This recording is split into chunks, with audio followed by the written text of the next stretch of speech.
Hola, buenas tardes a todos y a todas. Gracias por estar en esta historia, un café. Siempre, pues aquí aparecemos los días miércoles a las 4 de la tarde para conocer un poco más acerca de nuestra historia. Soy Arnulfo Ramírez de la Costa, profesor del departamento y la carrera de historia, que pues día a día, semana a semana, estamos interactuando con nuestros colegas para que vengan a dar a conocer sus investigaciones, sus trabajos, sus ensayos. Y en esta oportunidad pues tenemos de invitado al máster en historia Guillermo Varela Osorio. Guillermo Varela Osorio pues es actualmente profesor del departamento y la carrera de historia, formador de historiadores, que ha aceptado nuestra invitación y le agradecemos que deje ese espacio para dar a conocer ese tipo de investigaciones muy interesantes que él lleva a cabo. ¿Qué tal, maestro? ¿Cómo está? Bienvenido. Muchas gracias.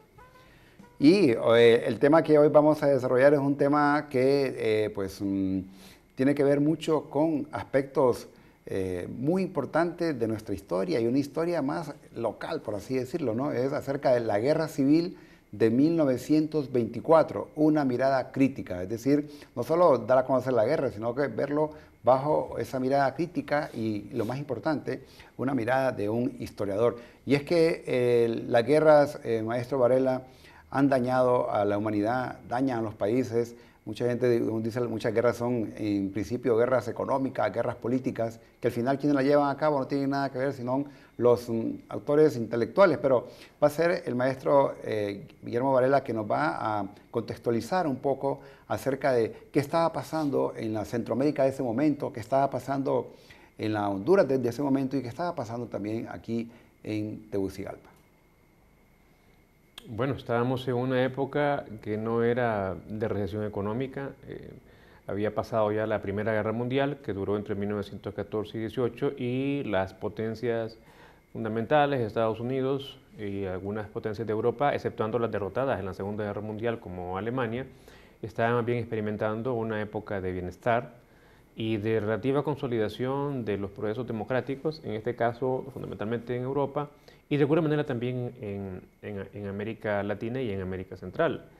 Pero en Honduras, pues, la guerra civil tiene su inmediato origen en un proceso electoral que no fue respetado por el oficialismo en la medida en que su candidato predilecto o que apoyaba no fue favorecido por la voluntad popular y los que se consideraron afectados cuando el gobernante no permitió la alternabilidad del poder, sino que él disuelve el Congreso y asume poderes dictatoriales, pues se levantan contra él. Fundamentalmente son caudillos que militaban fundamentalmente en el Partido Nacional, Francisco Martínez Funes, el general Vicente Tosta Carrasco, que a la postre después de la guerra sería presidente provisional por casi un año, y el general Carías, que era quien había ganado la elección de 1923, de octubre de 1923, y el cuarto caudillo importante era el general Gregorio Ferrara, de filiación liberal, y que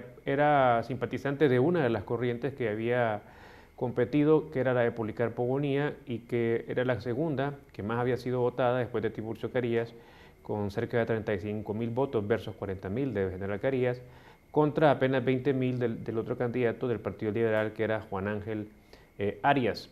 El Partido Liberal, si se sumaban los votos de sus dos candidatos, era mayoritario en por lo menos casi 15.000 votos, pero individualmente quien más votos había sacado era el recientemente conformado Partido Nacional, que se forma entre 1916 y 1919 precisamente por el impulso organizativo del periodista Paulino Valladares, que era el editor del diario Cronista en aquella época, Alberto Membreño, que llegó a ser en algún momento presidente de Honduras también, Tiburcio y Marcos Carías, que eran hermanos, Saturnino Medal, Silverio Laínez y otros importantes personajes de aquel momento de la élite política y algunos de la élite económica de Honduras. Entonces, la guerra va a derivar de eso y fue en la historia de Honduras el proceso de lucha intestina más sangriento en los últimos 150 años. Y de hecho, pues es una fecha que no podemos dejar pasar porque precisamente este año se cumple un centenario de esa guerra que duró entre el 1 de febrero de 1924 y precisamente el 28 de abril de ese año. Que estamos hablando ya de 100 años de estas guerras y que, bueno, Como historiadores, maestro Varela, siempre nos valemos de estas fuentes históricas, no basta únicamente como relatar un hecho histórico, hay que comprobarlo mediante estas fuentes.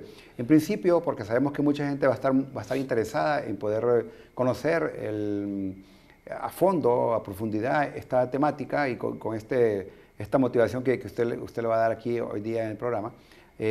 ¿Cuáles son las principales fuentes que usted ha ido utilizando? Igual vamos a ver unas imágenes para que así la gente se vaya identificando y pueda obtener esta información.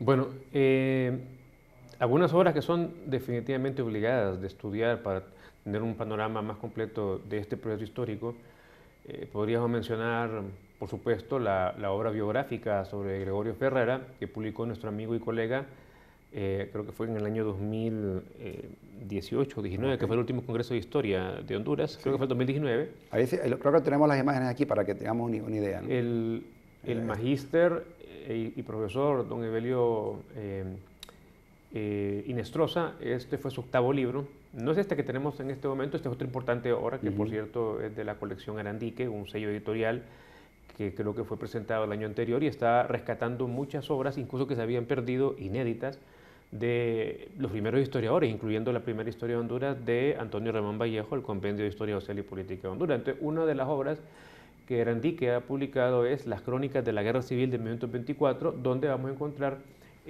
testimonios de Froilán Turcios, testimonios de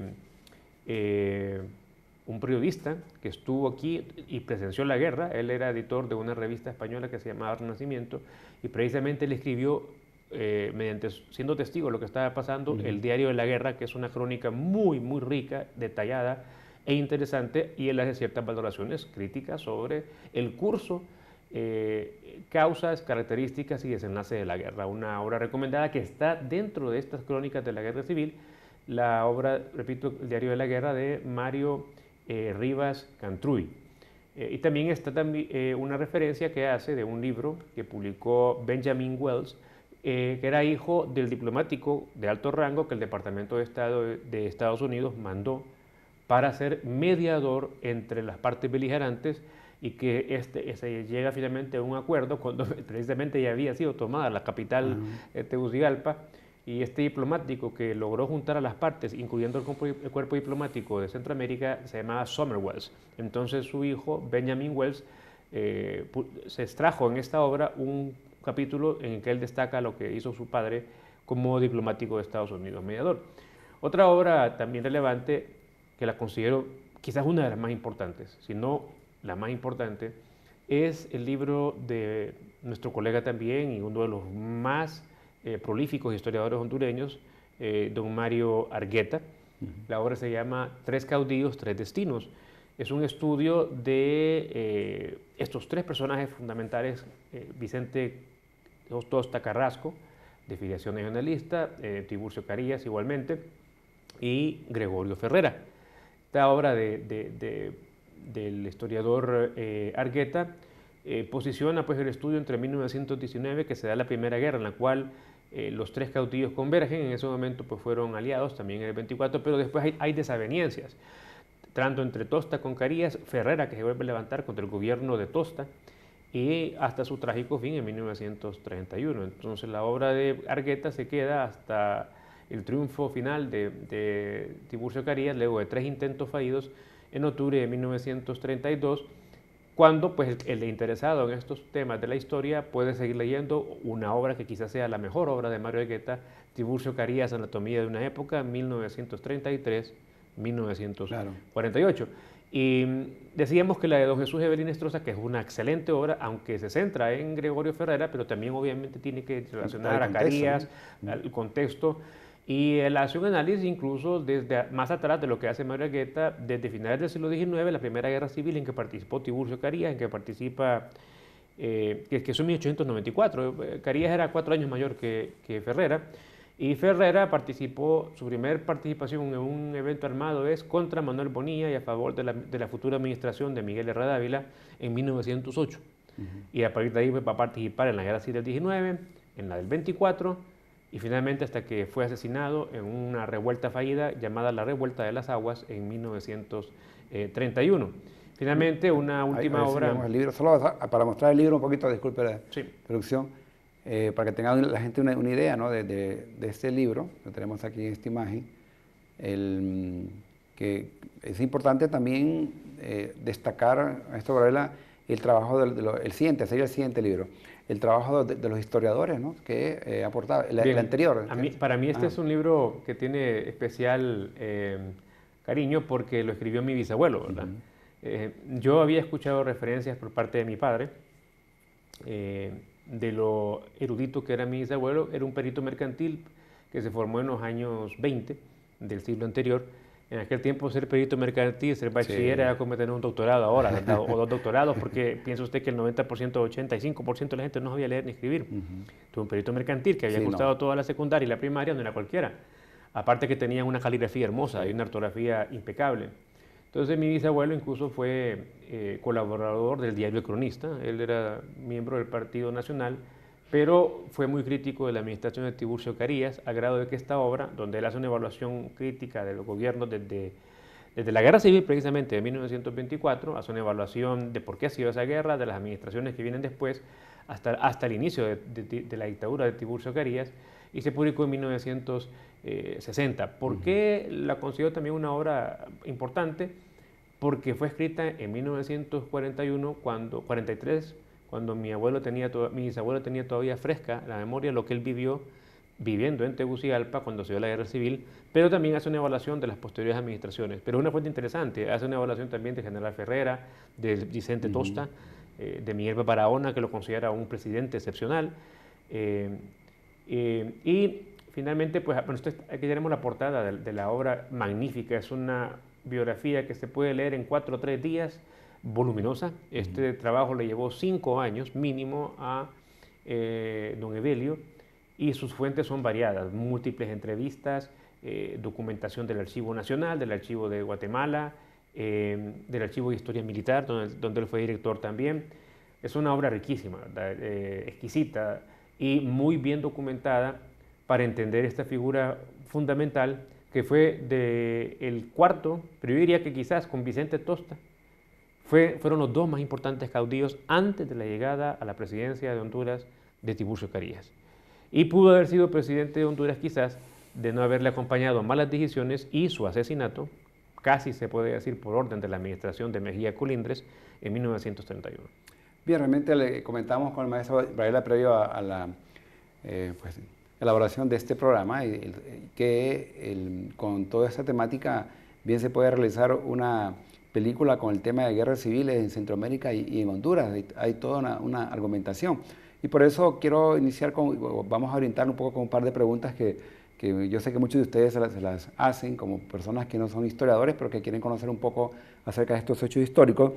¿Cómo se originó, maestro, esta revolución reivindicadora en Honduras y cuáles fueron sus principales causas políticas? Bueno, la causa inmediata es, decíamos, la maniobra dictatorial del saliente presidente Rafael López Gutiérrez del Partido Liberal, que debió entregar el poder el 1 de febrero de 1924. Y como su candidato, que él apoyaba, Juan Ángel Arias, más bien es el tercero en la votación, incluso por abajo del otro candidato del partido era Policarpo Bonilla, que saca 35.000 votos, él saca 20.000. En no reconocer, pues, o sea, es que según la Constitución de 1906, si ninguno de los candidatos sacaba más de cuando había más de 2, ¿verdad? Porque que solo hay 2, obviamente alguien va a sacar más del 50%. Pero entre 3 había la posibilidad de que se quedaran, por ejemplo, 30, 30 y 30, o 33, 33 y 33. Entonces, en este caso, Carías, de un total de aproximadamente 85.000 votos, no sacó, creo que más del 45%. Entonces, la ley planteaba que para ser presidente directamente electo por el pueblo tenía que tener más de la mitad. En su defecto, tenía que ser los congresistas los que eligieran el presidente. Aparentemente, la mayor votación o cantidad numérica de diputados la tenía el arismo, o sea, los que simpatizaban con la corriente del presidente Gutiérrez, pero sumados los policarpistas con los carillistas era mayoría. Entonces, no había posibilidad de llegar a un consenso, o mejor dicho, se boicoteó que se llegara a un consenso. Se trató de que no llegaran los diputados del área de Juan Ángel Arias, precisamente para que no se pudiera consumar. Se hicieron algunos intentos de negociación, de sacar un candidato de consenso en el Congreso, pero hasta el 31 de enero del año 1924 no se resolvió. Entonces, En ese momento, en la noche, el general Tiburcio Carías con sus simpatizantes abandona la ciudad de Tegucigalpa, se dirige hacia el oriente, desde donde va a iniciar la revolución, y obviamente ya se han reunido los principales caudillos y generales que ya habían tenido experiencia previa en procesos similares, sobre todo en 1919, 1908. Decimos que desde entonces venía la experiencia del general, esto una cuarta obra que no mencionamos, la de Edgar Soriano, que fue su tesis de licenciatura, donde él plantea una idea teórica de qué era el caudillismo. La obra se llama 1924, Caudillos entre la matanza del pueblo y el poder, y en la parte final tiene él extractado el diario que decíamos del español Mario Rivas Cantruy, y tiene un rico banco de fotografías que para el interesado en esta tipo de fuente, con las fotografías históricas, les va a encantar. Habíamos olvidado pues mencionar este importante aporte, que fue la tesis de licenciatura de nuestro colega Edgar Israel Soriano. Entonces decíamos que ya se habían puesto de acuerdo los 4 caudillos, uno de los cuales era liberal, pero Gregorio Ferrera, perdón, lo confundo a veces con el otro presidente de un siglo atrás, Francisco Ferrera. Gregorio Ferrera simpatizaba con Policarpo Bonilla, el otro candidato liberal, que no era del aprecio o del favoritismo del presidente saliente, Rafael López Gutiérrez. Entonces, los 4 generales, Vicente Tosta, Gregorio Ferrera, el señor Tiburcio Carías y Francisco Martínez Funes, se ponen de acuerdo en que Ferrera va a comandar las tropas del oriente y del centro. El señor Tosca Carrasco le va a tocar liberar en favor de la revolución reivindicadora la zona norte, y el Tiburcio Carías y Francisco Martínez Funes vendrán desde la frontera con Nicaragua hasta converger los 4 generales en Tegucigalpa. El epicentro realmente era obtener el poder en Tegucigalpa. Por supuesto, pero para debilitar al régimen había que cortarle sus entradas económicas. Por ejemplo, tomar la costa norte era importante, porque los principales impuestos de las exportaciones bananeras venían de Puerto Cortés, San Pedro Sula. Entonces hacia allá va el presidente Tosta. Pero también había que aislarlo, y ahí de eso se va a encargar Gregorio Ferrera, tomando Santa Bárbara, tomando en una sangrienta batalla entre el 21 y 23 de febrero la plaza de Comayagua, y tomando Danlí, tomando San Marcos de Colón, intentando tomar Choluteca, vienen Francisco Martínez Funes y Tiburcio Carías. Bueno, y bien podemos hacer un esquema con un mapa de Google y dar a conocer de la progresión de las tropas con base en los diarios de guerra que hemos mencionado. Es interesante. Sí, es una historia muy interesante. Sí, entonces que empezamos a ver esa relación, ¿verdad? Y podemos entender mejor, y por lo menos para ese momento histórico. Siempre las guerras, maestro Varela, traen un costo, ¿verdad? Y en el caso de esta guerra civil de 1924, ¿cuál fue el costo social y el costo humano para los hondureños? Bueno, el costo...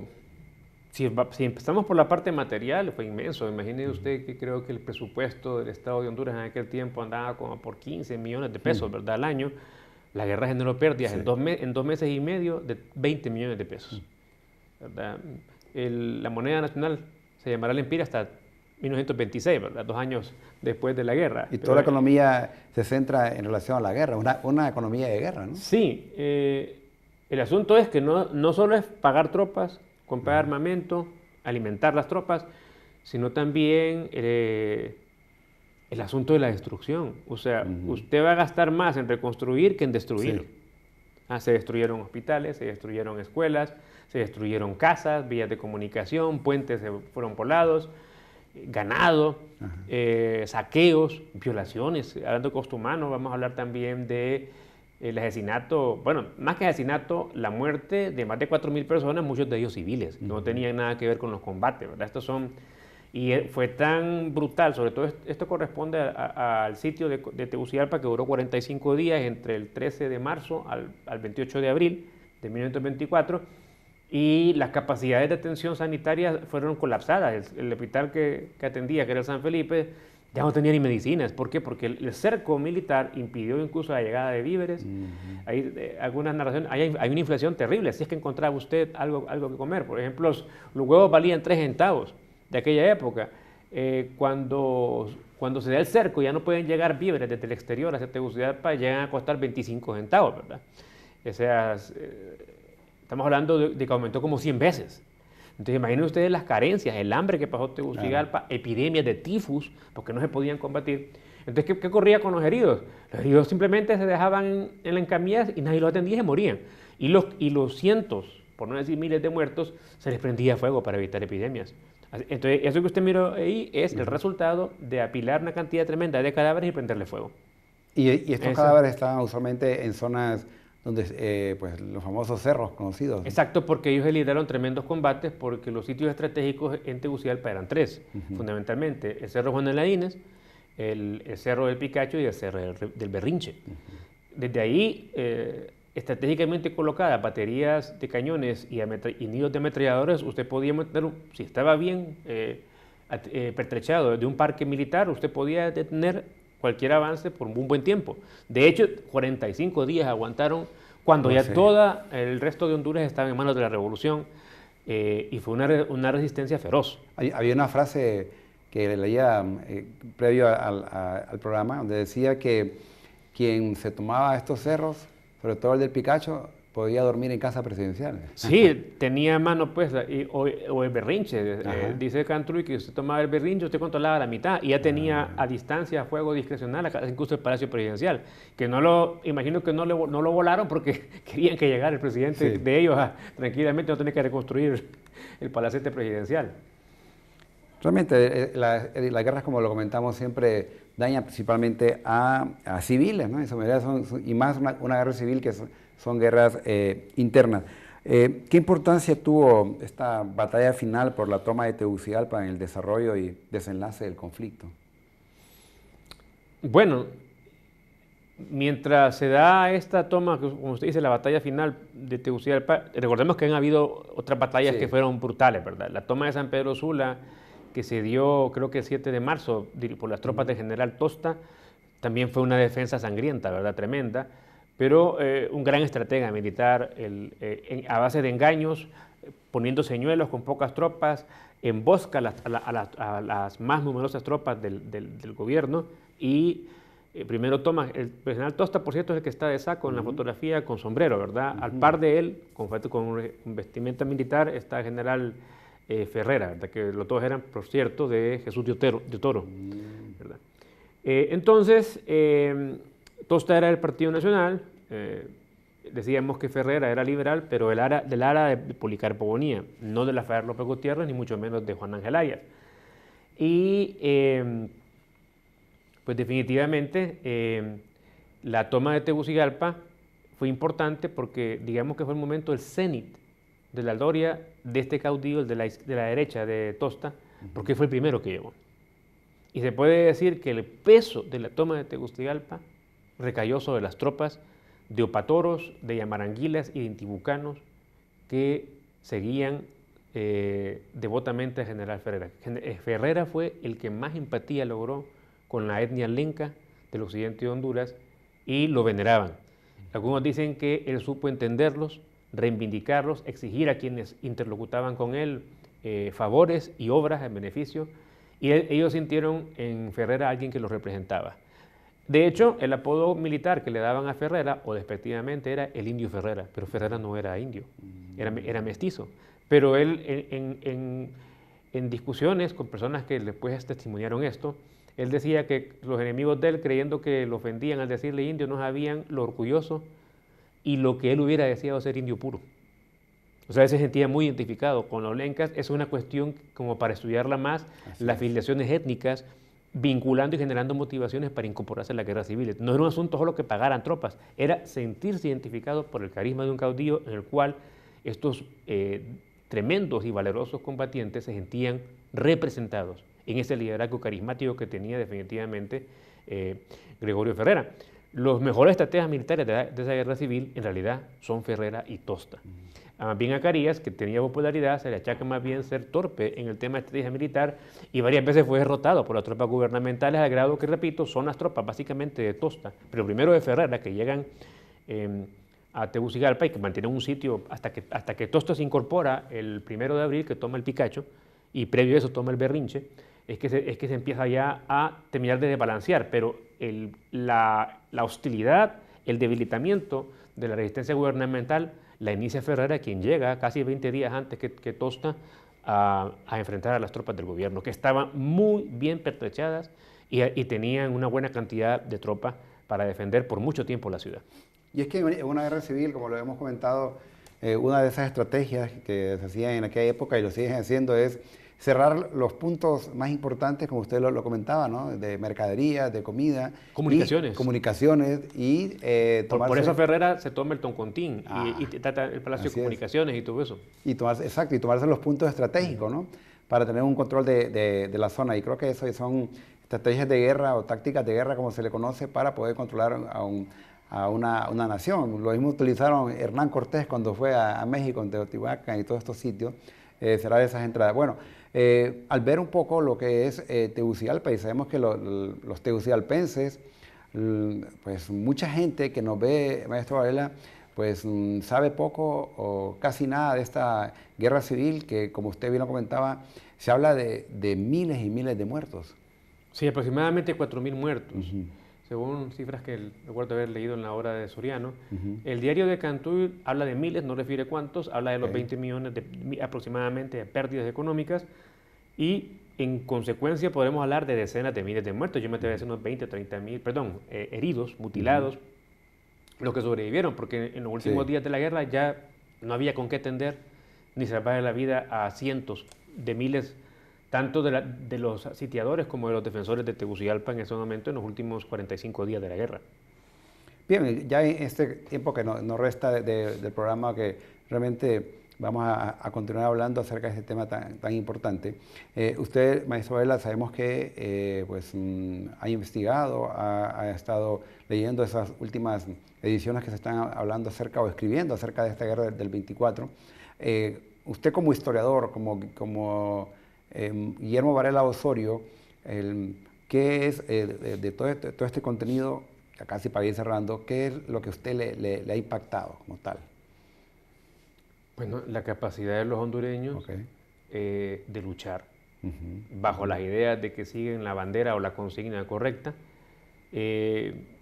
No es un pueblo cobarde, como alguna gente ha planteado. Exacto. Yo recuerdo que en la década de 1980 mucha gente decía que los pueblos centroamericanos se habían levantado contra la opresión y la justicia en Nicaragua, en El Salvador, en Guatemala, y que Honduras era un país de gente enajenada, de gente cobarde, y la verdad es que las personas siguen liderazgos cuando creen en los liderazgos. Y bien o mal, estas guerras que tuvieron como protagonistas estos caudillos habían logrado impactar en el imaginario de aquellos que se incorporaron como tropas en los combates bajo los ideales que esta gente pregonaba. No es la mejor manera de resolver los conflictos. La mejor manera de resolver los conflictos es el diálogo, el parlamento, el respeto a la ley. Y esta guerra lo que nos llevan a pensar es que recurrentemente los hondureños nos olvidamos de respetar las reglas del juego, de anteponer los intereses colectivos a los personales. Y vaya, en el caso, en algún primer momento, el general López Gutiérrez luchó contra un intento de imponer un candidato presidencial por parte del saliente presidente Francisco Bertrán, pero luego él no se libera de la tentación e intenta quedarse en el poder y desconocer el triunfo del general Carías. Años después, el general Carías no quiso entregar la presidencia, estamos hablando de 1937, cuando él fue en un principio presidente democráticamente electo, pero no quiso entregar la presidencia. Entonces, esos caudillos, a la larga, lucharon por ideales interesantes, ideales vinculados a la defensa de la soberanía popular. Sus proclamas políticas al pueblo hondureño hablan de la democracia, hablan del respeto a la voluntad popular, pero la mayoría de ellos, una vez en el poder, burlaron estas expectativas y queda la lección, bueno, que nos pasa a los hondureños, que somos incapaces de ser coherentes con lo que decimos, con lo que hacemos, pero con lo que practicamos. De hecho, el general Ferrera en algún momento se va a levantar contra dos gobiernos legítimos. El gobierno de Barahona, que fue un buen gobierno, evaluado tanto por liberales como por regionalistas, incluso contra el gobierno de su correligionario Vicente Mejía Colindres, a quien también se le achaca haber planificado su asesinato. Bueno, yo creo que, como les decía al principio, sí, vamos a hacer, maestro Varela, una segunda parte, porque esta historia, estos 100 años de esta guerra civil de 1924, es importante que como hondureños, hondureñas, que la conozcamos y podamos explicar algunos hechos y por qué los hondureños somos como somos. Así que es la historia la que nos da esas lecciones, como lo decía Valle, ¿no? La historia, aprendemos de la historia y evitamos cometer los mismos errores del pasado. Maestro Varela, gracias. A usted por la invitación. No, usted Un por placer haber siempre. aceptado, y siempre para nosotros es un placer poder compartir estos conocimientos con todas las personas que nos ven y nos siguen siempre en las redes que tenemos aquí en UTV, en las diferentes redes, en Facebook, YouTube, etcétera, en el cual ustedes pueden volver a ver los programas para sus análisis, para sus clases, para poder entender mejor nuestra historia. Gracias por permitirnos entrar a sus hogares, gracias por ese tiempo tan valioso que nos dan. Nos vemos en el siguiente programa y sí, vamos a hacer una segunda parte acerca, si quieres conocer un poco más de esta historia continuará, maestro Varela, para poder conocer mejor el desarrollo de esta gran guerra civil de 1924. Gracias, nos vemos en el siguiente programa. Soy Arnulfo Ramírez de la Costa. Que tengan un feliz día. Hasta pronto.